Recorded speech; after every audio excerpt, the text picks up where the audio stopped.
أنا أريد أعرف شنو العداوة ويا الطلاب مال السادس، بس أريد أعرف هاي الأسئلة منين يجيبونها؟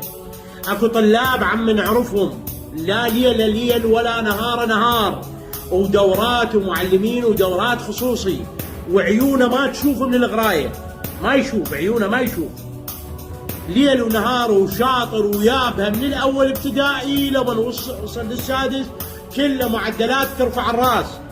من وصل للسادس جايبين له أسئلة والله يحلف يقول الجني ما يعرف لها. ليش؟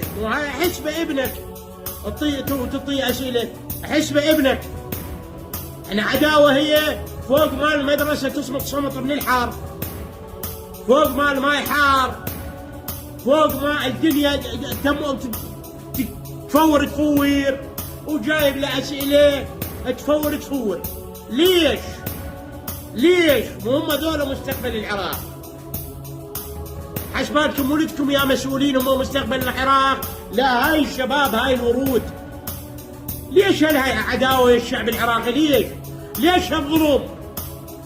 والله خطية، والله طالب ويدرس ويتعب شايف أهله شو يصيرون؟ شايف شو يصير بيهم؟ امتحانين مثل هلال العيد. يا علي، يا الله، يا محمدية، امتحن اي من الامتحان ما يعروحها. ليش هالضغط هذا؟ ليش تضغطون على الشباب؟